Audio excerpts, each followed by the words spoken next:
नमस्कार विद्यार्थी मित्रांनो, डॉक्टर सुशील स्पॉटलाईट या आपल्या यूट्यूब चॅनलवर तुमचं सर्वांचं स्वागत आहे.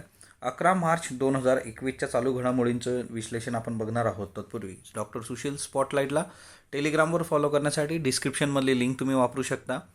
डॉक्टर सुशील spotlight.blogspot.com वर पण तुम्ही फॉलो करू शकता की आपण ब्लॉगिंग सुरू केलेलं आहे आणि महत्त्वाचे जे मुद्दे असतील किंवा तुमचे काही प्रश्न असतील तर तेही तुम्ही सांगू शकता की ते तिथं टेक्स्ट स्वरूपात तुम्हाला मिळेल. उत्तराखंडची आपली पहिली न्यूज आहे बघा आजची, की उत्तराखंडचे जे काही विद्यमान मुख्यमंत्री होते त्यांनी 9 मार्च 2021 रोजी राजीनामा दिला होता आणि ते होते त्रिवेंद्र सिंह रावत. आता त्रिवेंद्र सिंह रावत जे आहेत 2017मध्ये ते सत्तेत आले होते आणि 2017मध्ये BJPने त्यांना मुख्यमंत्री बनवलं होतं बघा उत्तराखंडचं. आणि एक 4 वर्ष पूर्ण व्हायला एक 4-5 दिवस बाकी असताना आता है ना BJPने त्यांना राजीनामा द्यायला सांगितलं होतं आणि त्यांच्या जागी आता तीरथ सिंह रावत यांची नियुक्ती करण्यात आलेली आहे 10 मार्च 2021 पासून.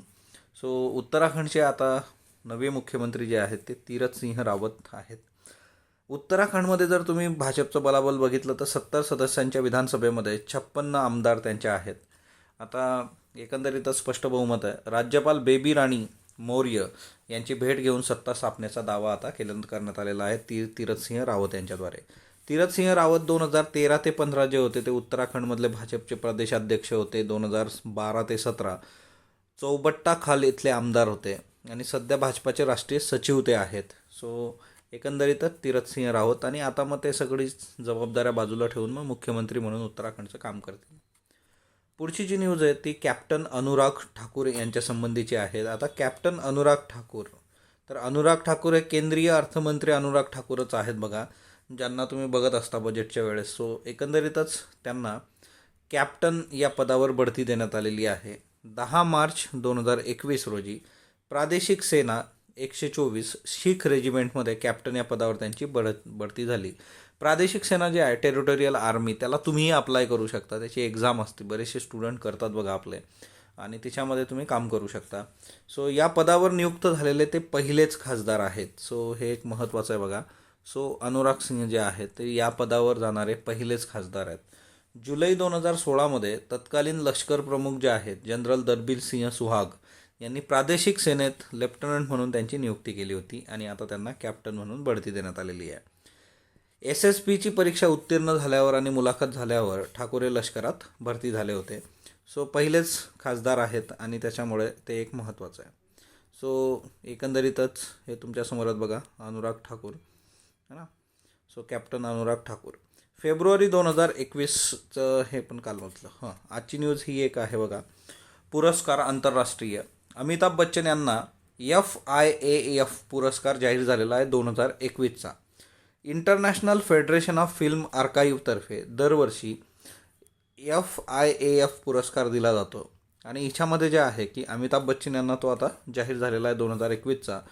हॉलिवूडचे चित्रपट निर्माते मार्टिन स्कोर्सेस आणि ख्रिस्तोफर नोलन यांच्या हस्ते हा पुरस्कार त्यांना देण्यात येणार आहे. सो अमिताभ बच्चन यांच्या याच्यामध्ये एक अजून पुरस्कार ॲड झाला. आणि यातल्या एक गोष्ट लक्षात ठेवा, याच्या आधीचा सर्वात महत्त्वाचा दादासाहेब फाळके पुरस्कार त्यांना मिळाला होता बघा. ती न्यूज आपण कव्हर केलेली आहे ऑलरेडी आणि त्याच्यावर तुम्हाला प्रश्न विचारले जाण्याचे चान्सेस जास्त आहेत. सो अमिताभ बच्चन यांच्या रेफरन्सने 2021ची जी जनगणना आहे ती जनगणना जातीनिहाय होणार नाही हे केंद्र सरकारने स्पष्ट केलेलं आहे. म्हणजेच गृह मंत्रालयाने स्पष्ट केलेलं आहे की 2021ची जी जनगणना आहे तर ती 2 टप्प्यात करण्यात येईल, परंतु मागासवर्गीय वगळता जनगणना जातीनिहाय करण्याचा प्रस्ताव नाही हे गृह मंत्रालयाने स्पष्ट केलं. मग आता 2 टप्प्यामध्ये ज्यावेळेस ही जनगणना होणार आहे तर 2 टप्प्यामध्ये घरांची गणना करण्यात येईल. पहिला जो टप्पा आहे त्याच्यात घरांची गणना आणि दुसरा जो टप्पा आहे त्याच्यामध्ये नागरिकांची गणना करण्यात येईल. सो हे दोन्ही महत्त्वाचे आहेत बघा. त्याच्यानंतर या निमित्ताने राष्ट्रीय लोकसंख्या नोंदवही किंवा NPR जे आहे नॅशनल पॉप्युलेशन रजिस्टर ते सुद्धा अद्ययावत केलं जाणार आहे. तर तो एक फार महत्त्वाचा याच्यातला आस्पेक्ट आहे जनगणनेच्या बाबतीतला. आता पुढची जी न्यूज आहे ती खूप महत्त्वाची आहे. एकंदरीतच UPSC मेन्सचा जर तुम्ही विचार केला तर तिच्यामध्ये जेंडर डिस्क्रिमिनेशनवर खूप प्रश्न विचारले जातात, रेग्युलर प्रश्न आहेत. राज्यसेवेच्या बाबतीमध्ये तुम्हाला निबंधामध्ये हा प्रश्न विचारला जाऊ शकतो, राज्यसेवा निबंध.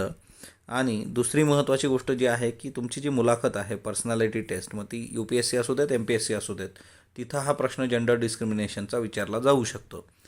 एकंदरीतच काय आहे ना की NDAचे जे ॲडमिशन्स आहेत, एक तर NDA आणि दुसरं आहे नेव्हल अकॅडमी, या दोन्ही ठिकाणी महिलांना बाजूला सारून परीक्षा घेतली जाते. म्हणजे ज्या काही महिला आहेत त्या अप्लाय करू शकत नाहीत आणि त्याच्यामुळे सुप्रीम कोर्टाने गव्हर्नमेंटला आता हे विचारलेलं आहे की तुम्ही असं डिस्क्रिमिनेशन कसं करू शकता की एक्झाममध्ये, मग ती है ना नॅशनल डिफेन्स अकॅडमीची असेल किंवा नेव्हल अकॅडमीची असेल, तिच्यामध्ये मुली अप्लायच करू शकत नाही. मग हे जेंडर डिस्क्रिमिनेशन आहे आणि याच्यावर सरकारने ते स्वतःचं स्पष्टीकरण द्यावं. तर हे फार क्लिअर सुप्रीम कोर्टाने केलेलं आहे. आता याच्यात जर तुम्ही बघितलं तर सुप्रीम कोर्टाने जे आहे की 2010चा दिल्ली हायकोर्टचं जे जजमेंट होतं ते अपहोल्ड केलं होतं, की ज्याच्यामध्ये होतं की तुम्ही है ना परमनंट कमिशन महिलांना द्यावं वुमेन ऑफिसर्सला आर्मीमध्ये, आणि त्याचं इम्प्लिमेंटेशन आणि त्या सगळ्या गोष्टी आपण ऑलरेडी बघितलेल्या आहेत. मग आता एकीकडे एक गोष्ट येते की सेक्स स्टिरिओटाईप काय आहे ना की सगळ्यात महत्त्वाची गोष्ट की वुमन आर फिजिओलॉजिकली विकर दॅन मेन. आता याच्यामध्ये एक गोष्ट लक्षात घ्या की एक सेक्स स्टिरिओटाईप नावाची गोष्ट जी आहे की महिला या वीक असतात है ना फिजिओलॉजिकली पुरुषांपेक्षा. आता कसं असतं ना की हे सिच्युएशनल आहे है ना. मग तुम्ही दंगल नावाचा चित्रपट बघितला असेल है ना. मग आता साधी गोष्ट आहे की त्या ज्या सगळ्या दंगल गर्ल्स आहेत त्यांच्याबरोबर आपण कुस्ती खेळू शकतो का? नाही खेळू शकत. त्याचं रिझनच सिम्पल आहे की ते प्रोफेशनली त्या गोष्टीसाठी ट्रेन आहेत आणि त्याच्यामुळे कसं असतं की तुम्ही सर्वांना एका तराजूमध्ये ठेवू शकत नाही. हे सिच्युएशनल असतं. जर तुम्ही महिलांना त्या गोष्टीसाठी प्रॉपरली ट्रेन केलं तर उद्या कसली अडचण त्यांना येणार नाही, फिजिओलॉजिकली वीकर वगैरे, तर त्या याच्यात तुम्ही करू शकता. दुसरी महत्त्वाची गोष्ट आहे म्हणजे एकदा आयोगाने विचारलेला प्रश्न आहे बघा की जर असं तुम्ही इमॅजिन करा की जसं आपल्या इथं क्रिकेटचे सामने असतात तसे क्रिकेटचे सामने जर आपण भरवलेत आणि त्या क्रिकेटच्या सामन्यांमध्ये ज्या मॅचेस आहेत तर त्या मॅचेस जर तुम्ही अशा पद्धतीने खेळवल्यात की मेन वर्सेस विमन. ओके, आता हे कसं आहे ना की एकंदरीतच मेन वर्सेस वुमेन. चक दे इंडिया नावाचा चित्रपट आलं होतं बघा शाहरुखचं, आणि त्याच्यामध्ये है ना हॉकीची जी टीम होती पुरुषांची आणि महिलांची त्यांची मॅच दाखवलेली आहे. मग तशा मॅचेसचं ऑर्गनायझेशन केलं चालेल का? तर कॅन्डिडेटनी एकदम रिस्पॉन्स दिला होता की नाही, असं शक्य नाही आहे, महिला या वीक असतात. मग पुढचा प्रश्न असा होता की ज्या काही ट्रायबल महिला आहेत किंवा ग्रामीण महिला आहे रुरल, की ज्यांना त्यांच्या घरातलं पिण्याचं पाणी किंवा बेसिक नीडसाठी 2 किलोमीटर 4 किलोमीटर जाऊन पाणी भरावं लागतं, अशा महिला, त्यांचं कंपॅरिझन एखाद्या व्हाईट कॉलर जॉब करणाऱ्या IT मधल्या तरुणाशी केलं तर चालेल का बाबा? त्या तरुणाला जर तुम्ही पाणी भरायला सांगितलं तो भरू शकतो का? हे म्हणजे हे कसं आहे ना की सेक्स स्टिरिओटाईप नावाची जी गोष्ट आहे की आपण काहीतरी आपल्या पूर्वग्रह आहेत की महिला या वीकच असतात, तर सगळ्या महिला वीक असतील असं नाही. ओके, सो हा एक खूप महत्त्वाचा मुद्दा आहे. आणि तुम्ही जर NDAमध्ये नेव्हल अकॅडमीमध्ये महिलांना घेतलं, त्यांना प्रॉपर प्रशिक्षण दिलं तर नक्कीच चित्र वेगळं असेल. आणि हा खूप महत्त्वाचा आस्पेक्ट आहे. येत्या काळामध्ये तुम्हाला सेक्स स्टिरिओटाईपवर प्रश्न विचारला जाऊ शकतो. UPSC मेन्समध्ये खूप खूप चान्सेस आहेत GS1मध्ये. ओके, त्याच्यानंतर एन्व्हायरमेंटल रेग्युलेटर जो आहे तर can work only if government see the value of nature. आता याच्यात काय ना की सुप्रीम कोर्टामध्ये एक याचिका दाखल करण्यात आलेली आहे आणि त्या याचिकेमध्ये सांगण्यात आलेलं आहे की एन्व्हायरमेंट प्रोटेक्शन ॲक्ट 1986 जो पर्यावरण संरक्षण कायदा आहे त्याच्यानुसार एन्व्हायरमेंटल रेग्युलेटरची स्थापना करण्यात यावी. आता खरं तर हे सर्वांनी इग्नोर केलेलं आहे. आता याच्यात जर तुम्ही बघितलं की एन्व्हायरमेंट इम्पॅक्ट असेसमेंट नोटिफिकेशन 2020 याचा जर विचार केला तर याच्यामध्ये एक गोष्ट आहे की याच्यामध्ये खूप काही गोष्टी प्रॉपरली वर्क झालेल्या नाही आहेत असं याचिकाकर्त्याचं म्हणणं आहे. आणि तुम्ही एन्व्हायरमेंटल रेग्युलेटर तिथं असणं गरजेचं आहे. पण याच्यामध्ये सगळ्यात महत्त्वाची गोष्ट असते की तुम्ही कुठल्याही गोष्टीचं रेग्युलेशन ज्यावेळेस करता तर त्यावेळेस जी काही यंत्रणा आहे, जी काही व्यवस्था आहे, म्हणजे फॉर एक्झाम्पल गव्हर्नमेंट आहे, जर गव्हर्नमेंटला या सगळ्या नॅचरल रिसोर्सेसबद्दल किंवा नेचरबद्दल काही आत्मीयता असेल तर ह्या गोष्टी वर्क करू शकतात. किंवा उद्या साधी गोष्ट आहे की आपल्याकडं असं झालेलं आहे की है ना सो कॉल्ड प्रस्थापित लोकांनी झाडांची कत्तल केलेली आहे आणि त्या केसमध्ये हात वर केलेले आहेत नंतर, आणि मग तिथं ज्या काही गोष्टी घडतात की साधी गोष्ट आहे की ग्रीन ट्रिब्युनल जे आहे, नॅशनल ग्रीन ट्रिब्युनल, त्याचे जे निर्णय आहेत ते पण फाट्यावर मारलेले आपल्याला दिसून येतात. मग परत ह्या यंत्रणा, मग परत एन्व्हायरमेंटल रेग्युलेटर जरी तुम्ही आणलं पण यंत्रणेलाच त्याचं महत्त्व नसलं तर त्या गोष्टी वर्क होणार नाही. म्हणजे एक्झिस्टिंग सिस्टीम जी आहे ती आधी त्या बाबतीमध्ये खूप प्रो असणं गरजेचं आहे. हा पण एक महत्त्वाचा मुद्दा आहे. तर बघू येत्या काळामध्ये एन्व्हायरमेंट रेग्युलेटर येतं किंवा नाही. पण एक गोष्ट आहे की ह्या सर्व याच्यामध्ये जे काही एन्व्हायरमेंट इम्पॅक्ट असेसमेंट आहे तिच्यातून खूप काही गोष्टी हाताला लागतील असं नाही. आता बघा आपण जेंडर डिस्क्रिमिनेशन डिस्कस केलं. आता दुसरी महत्त्वाची गोष्ट आहे की हे जे ब्रिटनचं राजघराणं आहे या ब्रिटनच्या राजघराण्याच्या बाबतीमध्ये की वंशवाद जो काही आहे तर ती एक गोष्ट की वांशिक भेदभाव है ना, रॅशियल डिस्क्रिमिनेशन जे आहे त्याचे एकतर यांच्यावर आरोप झालेले आहेत. कारण प्रिन्स हॅरी आणि मेगन यांची जी काही मुलाखत झाली होती ही मुलाखत घेणारी व्यक्ती जी आहे ती फेमस बघा ओप्रा विन्फ्रे जी आहे तिने ही मुलाखत घेतली आणि तिच्यामध्ये हे सांगण्यात आलं होतं की प्रिन्स हॅरी आणि त्याची पत्नी जी आहे मेगन मॉर्कल, आता मेगन मॉर्कलची आई जी आहे ती कृष्णवर्णीय आहे आणि त्याच्यामुळे यांचं होणारं बाळ जर ते कृष्णवर्णीय असलं म्हणजे त्याचं जे काही रंग आहे तो डार्क असला तर त्या केसमध्ये त्याला राजपुत्र राजकुमारी असा दर्जा दिला जाणार नाही हे राजघराण्याने त्यांना सांगितलं होतं. आणि हे किती भयानक आहे म्हणजे तुम्ही विचार करा. आणि एकंदरीतच या राजघराण्यावर मग वर्णभेदाचा जो काही गंभीर आरोप झालेला आहे. मग आता याच्यामध्ये ब्रिटनची राणी जी आहे एलिझाबेथ द्वितीय तिने चिंता व्यक्त केली आणि तिने म्हटलेली आहे की सहानुभूती आहे आमची यांच्याबरोबर वगैरे वगैरे आणि याच्यावर आम्ही तोडगा काढू असं तसं सगळं ठीक आहे. कारण हे इतकं भयानक आहे की एकंदरीतच ब्रिटनचं राजघराणं जे आहे त्याच्याबद्दल एकंदर ब्रिटन लोकांना खूप आत्मीयता आहे. पंतप्रधानांनी स्टेटमेंट द्यायला नकार दिलेला आहे या सगळ्या प्रकारामध्ये. पंतप्रधानांनी सांगितलेलं आहे की नो कमेंट्स. आणि एकंदरीतच जे काही डिस्क्रिमिनेशन तुम्ही करता वर्णभेद जो आहे तर मग तो दिसून येतो. आणि हे तेच 2020 नंतर 2021 आहे बघा जिथं आपण बघितलं होतं की ब्लॅक लाईव्स मॅटर.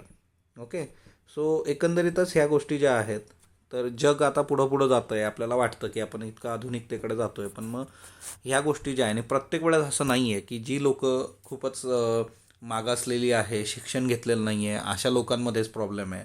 हे सगळे सो कॉल जे आहेत व्हाईट कॉलर तिथेही हा प्रॉब्लेम आपल्याला दिसून येतो. म्हणून UPSCने इथिक्समध्ये एकदा प्रश्न विचारला होता की एज्युकेटेड इंडियनचे प्रॉब्लेम काय आहे. सो हा एक खूप महत्त्वाचा हे आहे ना. ओप्रा विन्फ्रेची मुलाखत तुम्ही जर याचे रेफरन्सेस बघितले असतील तर.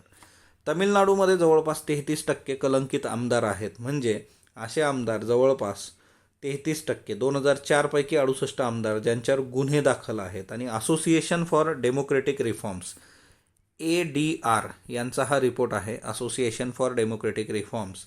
आणि याच्यामध्ये सिंपल आहे की हे जे तमिळनाडूमधले आमदार आहेत त्यांच्यावर 33% गुन्हेगार आहे. मग आता सिंपल आहे. आता हे बघा हे सगळंच इथं दिलेलं आहे ना, म्हणजे कोट्याधीश कोण, शैक्षणिक पात्रता वगैरे. आता इथं सिंपल येतं तुम्हाला एसेमध्ये. MPSCनी पण एकदा हे विचारून झालेलं आहे MPSCचं है ना. क्रिमिनलायझेशन ऑफ पॉलिटिक्स जे आहे ओके त्याच्यावर प्रश्न विचार किंवा राजकारणाचं गुन्हेगारीकरण त्याच्यावर 100% प्रश्न येत्या काळात विचारला जाऊ शकतो. तर ती एक बाब लक्षात ठेवा. त्याच्यानंतर अकृषक कराचं जे काही अतार्किक ओझा असा हा लेख आहे. जवळपास 15 वर्षानंतर NA टॅक्स जो काय असतो नॉन ॲग्रिकल्चर ओके किंवा अकृषक कराची वसुली सुरू झालेली आहे. एक तर करोनामुळे गव्हर्नमेंटचा रेव्हेन्यू गेला आणि त्याच्यामुळे हे गव्हर्नमेंट आता NAचे कर जे काही कर होते ते 15 वर्ष कोणी मागितले नाही ना आता एकदम मागायला लागलं तर त्या आकडे फुगलेले आहेत. आणि त्याच्यामुळे मग लोक नाराज आहेत की जे है ना या सगळ्या व्यवसायांमध्ये आहेत. खरं तर जमिनीवरचा जो टॅक्स आहे तो आकारला जाण्याचं वर्ष जे आहे ते 1879 आहे. 1879मध्ये इंग्रजांनी बॉम्बे लँड रेव्हेन्यू कोड आणला होता बघा. ओके, सो हा एक रेफरन्स फक्त लक्षात ठेवा, बॉम्बे लँड रेव्हेन्यू कोड. आणि तिथून ही सगळी ही होते सुरुवात की 1879 बॉम्बे लँड रेव्हेन्यू कोड. आणि याच्यामध्येच त्यांनी केलेलं होतं की कृषक, अकृषक, औद्योगिक, व्यावसायिक असे जमिनीचे वेगवेगळे प्रकार केले होते आणि त्याच्यावर टॅक्स लावलेला होता. आणि जमिनीवरचा कर हा सर्वात मोठा उत्पन्नाचा स्रोत त्यावेळेस इंग्रजांसाठीचा होता. आणि 1879मध्ये हे सुरू होतं. आणि आता मग हा सगळा इश्यू चालू आहे NAच्या याचा. ओके, त्याचं रिझन सिंपल आहे की एकंदरीतच कोविडमुळे महसूल बुडालेला आहे सरकारचा. सरकारला एनी हाऊ पैसे पाहिजेत. 75 इंडिया हा जो प्रोजेक्ट आहे हा सेपरेट आपण याचा एक लेक्चर घेऊयात. जे काही करन्स पानबुडी आणि त्याच्यामधले रेफरन्सेस होते त्याच्यामुळे 75 इंडिया हा जो प्रोजेक्ट आहे प्रोजेक्ट 75 हा न्यूजमध्ये आलेला आहे. या प्रकल्पाअंतर्गत पूर्णपणे भारतीय बनावटीच्या पाणबुड्यांची निर्मिती केली जाणार आहे आणि या पाणबुड्यांमधली स्वयंपूर्ण बनावटीची टक्केवारी निश्चित असेल, म्हणजे ती तुम्ही आधीच निश्चित करून ठेवाल. ओके. आणि एकंदरच स्वयंपूर्ण बनावट ही 3 भागांमध्ये पाहिली जाते. मग तिच्यात काय काय असतं तर यंत्रणांची स्वदेशात निर्मिती असते, त्याच्यानंतर त्याच्या भागाची जुळणी असते. ओके. आणि या दोन्ही गोष्टीवर 90% अधिक आपल्याला यश आहे. आणि तिसरं जे आहे आता शस्त्रास्त्रांच्या पातळीवर तर ती प्रगती आपली सुरू आहे. सो 75 जो प्रोजेक्ट आहे तर तो आपण प्रॉपरली बघूयात.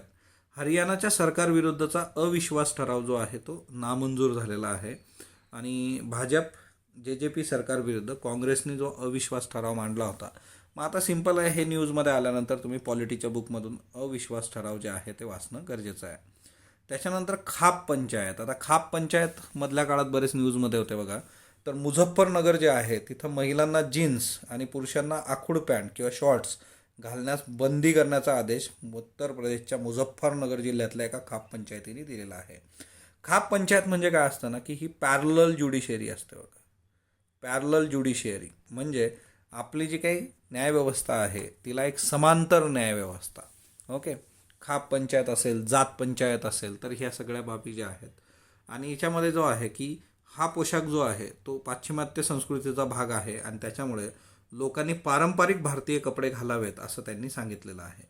आणि एकंदरीतच जर तुम्ही ह्याचं पालन केलं नाही तर तुमचा बहिष्कार केला जाईल, है ना. सो एकंदर राजपूत समुदायाची ही पंचायत होती. आता याच्यामध्ये सिंपली काय असतं की एखाद्याने जर नाही ऐकलं तर मग त्याच्या घराला बायकॉट करणं, मग त्याच्याशी कुणीही बोलणार नाही, त्याला कुणीही प्रोग्राममध्ये बोलवणार नाही, है ना. त्या पद्धतीने ह्या सगळ्या गोष्टी होतात. मग तरी पण मग एकीकडे आपल्याला तो प्रश्न पडणं अपेक्षितच आहे की आज 2021मध्ये असताना आपण अजूनही खूप काही गोष्टी आपल्याला करणं अपेक्षित आहे आणि आपल्याला अजूनही गोष्टी वर्क झाल्या नाहीत तर ते प्रॉब्लेमॅटिक किती होईल आपल्यासाठी. आता MPSCने मदत केंद्र सुरू केलेलं आहे बघा. ही एक खूप महत्त्वाची न्यूज आहे आणि एकंदरीतच आता किमान तुम्ही जे काही स्पॉटलाईट फॅमिलीशी जोडले गेलेलं आहेत त्यांनी ही गोष्ट लक्षात ठेवा की MPSCच्या मदत केंद्रावर कॉल केल्यानंतर कुठलीही अर्वाच्य भाषा वापरू नका. तुमच्याशी बोलणारे जे कर्मचारी आहेत त्यांच्यावर आरडाओरडा करू नका. कारण एक गोष्ट लक्षात ठेवा, ते कर्मचारीच असतात. तुम्ही कस्टमर केअरला फोन करून किती आरडाओरडा केला तर तो एक सामान्य कर्मचारी असतो. त्याच्या हातात काही पॉलिसी मेकिंग नाही आहे. तो तुमचा प्रॉब्लेम जाणून सिस्टीमला सांगू शकतो. That's it. त्याच्या हातात खूप काही नसतं. तसं सेम हे आहे. आता MPSCने स्पष्ट इशारा दिलेला आहे की काही उमेदवार जे आहेत ते कॉल करून अर्वाच्य भाषेत वाद घालतायत किंवा धमकवण्याचे प्रयत्न करतायत आणि त्यांच्यावर येत्या काळामध्ये एकतर तुमचं जे काही संभाषण असतं ते त्याकडं रेकॉर्ड होत असतं तिथं, तर त्या केसमध्ये साधी गोष्ट आहे की उद्या तुमच्यावर ॲक्शन घेतली जाऊ शकते, कारवाई केली जाऊ शकते असं MPSCने स्पष्ट केलेलं आहे. सो हा एक खूप महत्त्वाचा आस्पेक्ट आहे. सो प्रत्येकाने तो जरा लक्षात ठेवा. कालचे प्रश्न बघा. राजमाता जिजाऊ गृहस्वामिनी योजनेत महिलांच्या नावाने घर खरेदी केल्यास मुद्रांक शुल्कात किती टक्के कपात केली जाईल? 1%. ओके. आणि टोटल किती असतं? 5% असतं. तिच्यातला 1% कमी करायचा म्हणजे 20% टोटल, तसं बघितलं टक्केवारीच्या बाबतीमध्ये. ओके. महाराष्ट्राच्या अर्थसंकल्प 2021-22 नुसार शेतकऱ्यांना किती लाखांपर्यंत बिनव्याजी पीक कर्ज मिळेल? 3 लाख. ओके. पुण्यश्लोक अहिल्यादेवी होळकर भाजीपाला रोपवाटिका याबद्दल बिनचूक विधान निवडा. भाजीपाल्यातून शेतकऱ्याचं उत्पन्न वाढावे यासाठीची योजना. बरोबर आहे. महाराष्ट्राच्या प्रत्येक तालुक्यात एक भाजीपाला रोपवाटिका उभारली जाईल. प्रत्येक तालुक्यात. इथं जर प्रत्येक जिल्हा असा शब्द टाकला तर स्टेटमेंट चुकून जाईल. हे दोन्ही स्टेटमेंट योग्य आहेत. त्याच्यानंतर महाराष्ट्रातील धनगर समाजासाठी क्रांतीज्योती सावित्रीबाई फुले घरकुल योजना राबवली जात आहे. आणि आता याच्यात कसं आहे ना की धनगर समाजासाठी जी आहे ती पुण्यश्लोक अहिल्यादेवी होळकर घरकुल योजना आहे आणि विमुक्त जाती, भटक्या जमाती, विशेष मागास यांच्यासाठी क्रांतीज्योती सावित्रीबाई फुले घरकुल योजना आहे. तर हे इंटरचेंज केलं होतं, त्यामुळे दोन्ही स्टेटमेंट चुकीचे आहेत. 5वं बघा. महाराष्ट्राचा जो अर्थसंकल्प आहे 2021-22 त्यानुसार कोठे जागतिक दर्जाचे साखर संग्रहालय उभारले जाणार आहे तर ते पुण्यात उभारलं जाणार आहे. त्याच्यानंतर 10 मार्चचे आजचे प्रश्न घ्या. निसार उपग्रहाबद्दल बिनचूक विधान निवडा. इस्रो व नासा यांचा संयुक्त उपक्रम आहे. L बँड व S बँड या वेगवेगळ्या कंप्रतासाठीची पहिलीच मोहीम आहे. पृथ्वीवरील नैसर्गिक आपत्तीची कारणे शोधण्यास मदत होईल. फक्त ब क. भारत सरकारने किती दहशतवादी संघटनांवर बंदी घातली आहे? 40, 42, 51, 50. फेब्रुवारी 2021च्या ICC सर्वोत्तम पुरुष क्रिकेटपटू कोण ठरला आहे? रविचंद्रन अश्विन, विराट कोहली, बेन स्टोक्स, स्टीव्ह स्मिथ. मुंबईमध्ये पक्षी स्थलांतरणाच्या संख्येत चढ उतार होण्याची कारणे खालीलपैकी कोणती आहेत? मासेमारी, मानवी हस्तांतरण, जमिनीवरील सुधारणा. अ ब फक्त क फक्त ब अ ब क. हिमालयीन सेरो बद्दल बिनचूक विधान निवडा. IUCN status endangered. हिमाचल प्रदेशात प्रथमच आढळले. बकरी, गाढव, गाय, वराह यांच्या संकरातून निर्माण झाल्यासारखा दिसतो. फक्त ब अ ब क ब क. याची उत्तरं तुम्ही कमेंट बॉक्समध्ये देणार आहात. स्पॉटलाईटला जो तुम्ही प्रतिसाद देता त्याबद्दल मी आपला आभारी आहे. स्पॉटलाईटला लाईक करा, शेअर करा, सबस्क्राईब करा. धन्यवाद विद्यार्थी मित्रांनो.